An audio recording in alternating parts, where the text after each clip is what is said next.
Under the violet hush of a dying sun, the wind moved like breath across the plains, carrying dust, whispers, and a memory too stubborn to fade.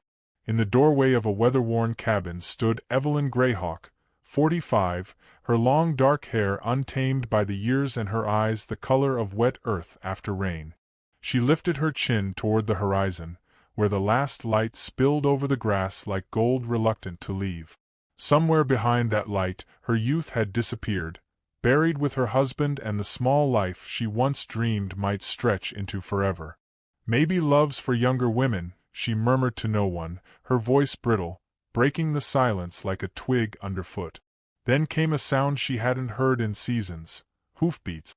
Slow, deliberate, echoing across the dirt like fate drawing nearer. Morning found her alone again, fingers stained with herbs and smoke as she ground willow bark into powder. The ache in her hands matched the ache in her chest, dull, patient, unending. She moved through her chores with quiet precision, mending fences, tending to her garden, sweeping dust that always found its way back in. In town, they said the widow lived half as a ghost, half as a temptation.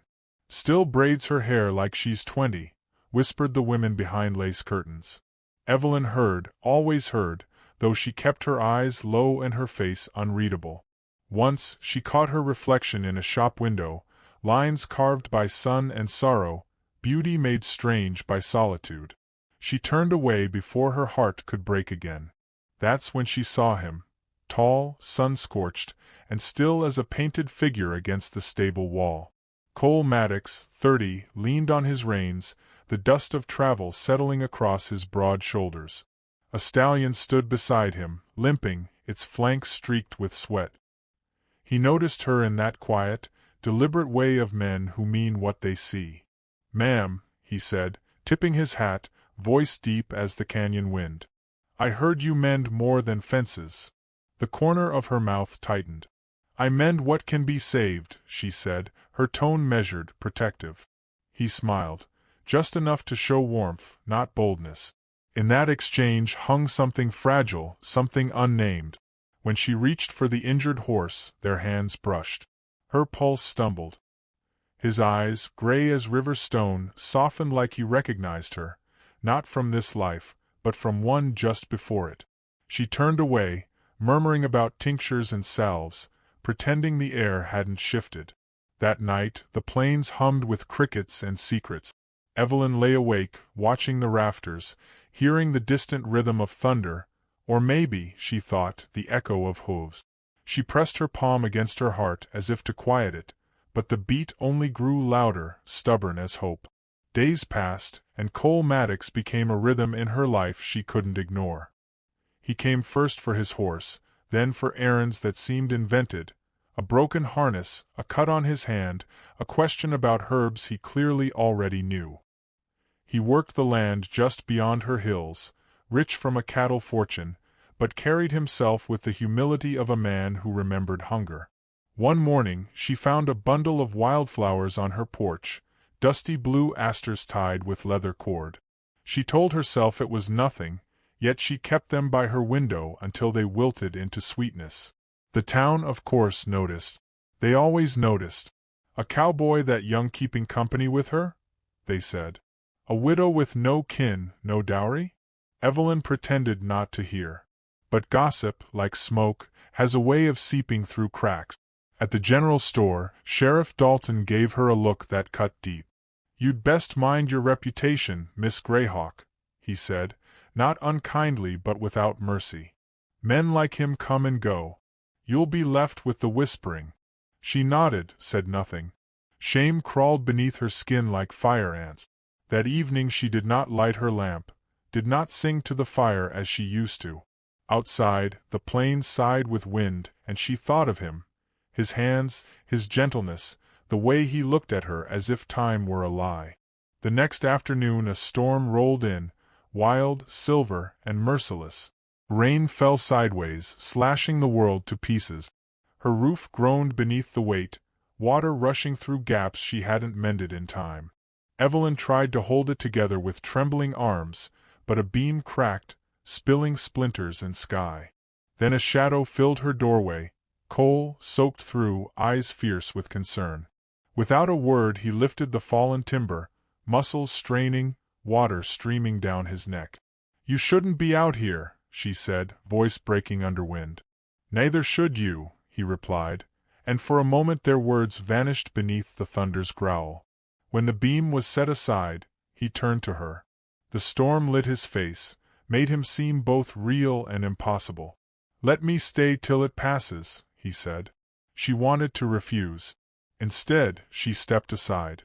By firelight they sat close enough to share warmth, not touching, but aware of every breath. The scent of rain lingered, sharp and clean. She poured him tea brewed from wild mint and watched his hands. Hands meant for work, not gentleness, yet they cradled the cup like something sacred. "Why'd you come here, Cole Maddox?" she asked.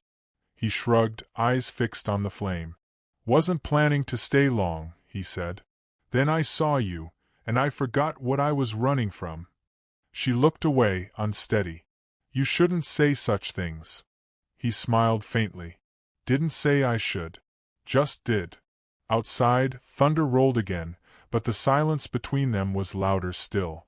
When dawn came, the storm had gone, leaving the world washed clean. Cole saddled his horse but hesitated before mounting. "You ever need a hand with the roof?" he said softly. "I'll be around." She nodded, unable to meet his eyes. When he rode off, the horizon felt emptier than before. She touched the doorframe he'd leaned against, her fingers tracing the damp wood like it held the memory of his presence. The days after, the town's whispers sharpened. May Hensley, the seamstress, stopped by with a pie and kind eyes. "People talk, Evelyn," she said gently. "But I've lived long enough to know talk don't build a life. Courage does." Evelyn smiled, small and tired. "Courage is for the living," she said. May touched her hand. "Then maybe it's time you started living again." That night, Evelyn walked to the river, where moonlight turned the water to glass. She knelt, whispering to the ghosts of her past, her husband, her younger self, the love she buried. "Forgive me," she said, though she didn't know to whom. The current carried her words away, gentle, indifferent. Cole found her there the next morning. He dismounted quietly, his boots sinking in the damp soil. "You run from me now?" he asked, half a smile in his voice. She didn't answer. "The sheriff came by," he continued. "Told me you're cursed. That I'd lose my standing." His tone was calm, but anger flickered beneath it. She turned, eyes wet with shame. "He's not wrong. I've lost everything before. Don't tie your life to mine." He stepped closer, his shadow falling over hers. "You think age makes you unworthy? You think love measures itself in years?" She shook her head, tears spilling freely now. "I'm too old for love, Cole. I've buried it." He took her hand, careful as though it might break. "Then let me be your fool, Evelyn Greyhawk. Let me love what you think is gone." The sun broke through then, slicing gold across their faces. For a long time neither spoke. Then she leaned forward, resting her forehead against his chest.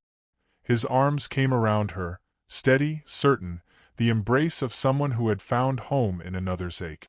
When he finally kissed her, it wasn't the kiss of rescue, it was the kiss of recognition, two hearts remembering they had once been whole. They married weeks later in May Hensley's backyard, beneath a cottonwood tree humming with bees. The ceremony was small. The whispers had turned to curiosity. Evelyn wore a dress the color of cream and dust, her hair loose, streaked with silver and sunlight. Cole stood tall beside her, hat pressed to his chest. The preacher's voice trembled as he spoke the vows.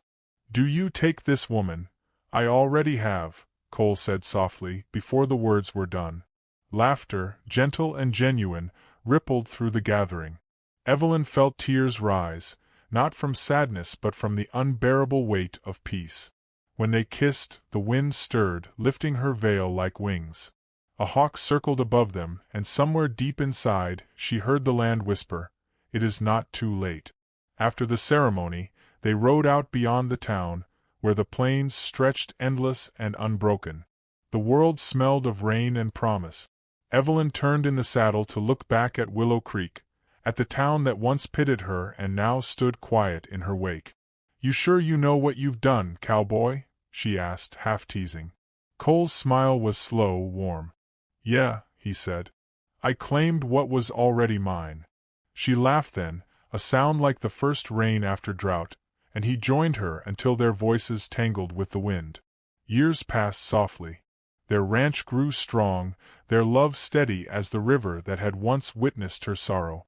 Sometimes, Evelyn would sit on the porch, gray now in her hair and wisdom in her eyes, and watch the horizon shift colors like breath.